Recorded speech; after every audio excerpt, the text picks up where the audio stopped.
My work is more, I'd say, related to science and technology.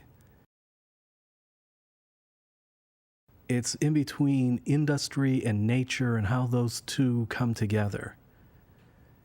Behind there could be some subtext about deafness included as well.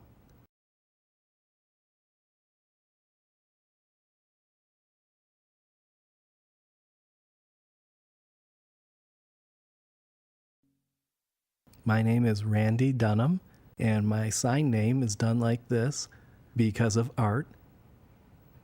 I grew up in a family of 5 brothers and 1 sister. I have 1 other deaf brother, closest to me. My brother and I were mainstreamed without any interpreters, so it was a very frustrating experience for us. And then when I was 13 and my brother would have been 11, my parents decided that they could put us into a school for the deaf in Rome, New York. And that's where we got the majority of our education and learned sign language, which was an enormous help. But then when I was 7, my oldest brother, one of my hearing brothers, had a book on how to draw, a step-by-step how to draw. And I found that very interesting. I would look at, say, a hat on a Mexican man, a sombrero. And they would explain how you could draw that by saying you take a circle, and if you sort of put it on edge, it became an oval. And that would become the brim of the sombrero. And then you would have another part for the top. And then when you look at a face, it's almost like you would look at an egg. Go to the refrigerator and get an egg. And you see that oval shape. So that the top part is rounder and the chin is a little bit pointier. And it would also explain about perspective and how to build up point perspective. And I was absolutely fascinated by these different techniques of drawing. That's when I started really getting into drawing and drawing the right way. And it also got me interested in shade and light and shadows. It's to make things look much more realistic in the picture. Then when I was 13 at the deaf school, we had a new teacher come in, and her name was Mrs. Sins, and she had graduated from RIT. Now before that time, I had done a lot of learning on my own, like how to learn to paint and watercolors and all that. So I asked this new art teacher if she would allow me to learn how to paint. She said, sure, if you want to learn, come on after school. You'd be more than welcome.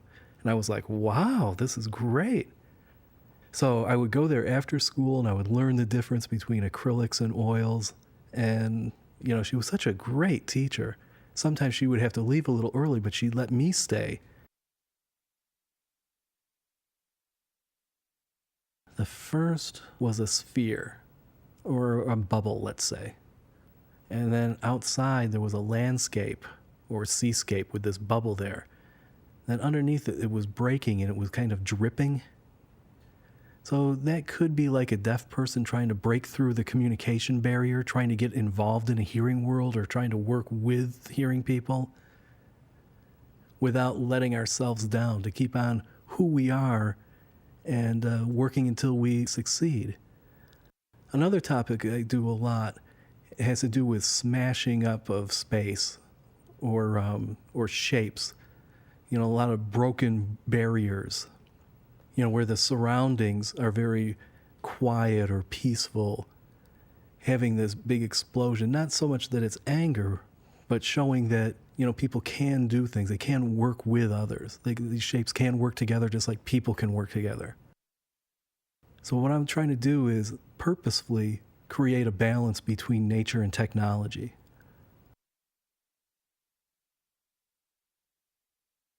First of all, Dali. He's one of my strongest influences conceptually. In terms of color, Maxfield Parrish, you know, I really love the way he works with colors. So the two of them are probably the strongest influences in my life. My artistic philosophy is to keep things simple. You know, my work is based on nature and industry, the nature being things that God made and industry being the things that man made. Combine those together into one work. Because I want something new each time. I want to keep people interested in looking at the work and to analyze what they see. You know, if I did a painting that was just some scene that you would see in everyday life, you know that people would just look at it and say, oh, well, that's nice. And then they would leave. What I want to do is to create a work where people will stay there so that they'll spend some time with it, analyzing it and thinking about it before they leave. That's my challenge. I always start out with a sketch. You know, I'll try to imagine what the final piece is going to look like and then start to sketch it. And in the sketch, you can make those adaptations. And if it's complicated, then I'll do a 3D computerized version, like this one here.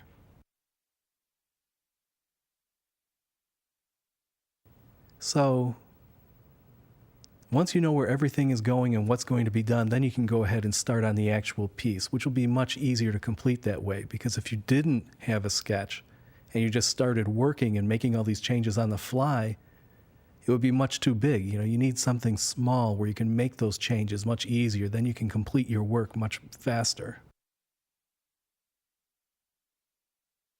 Oh yes, stencils.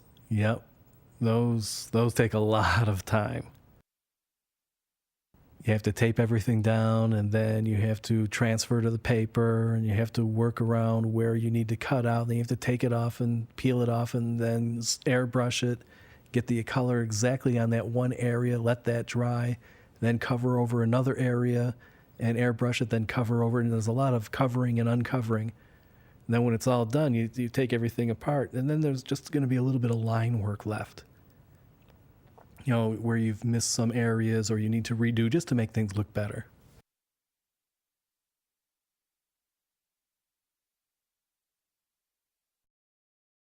It's important to have a 4D mind.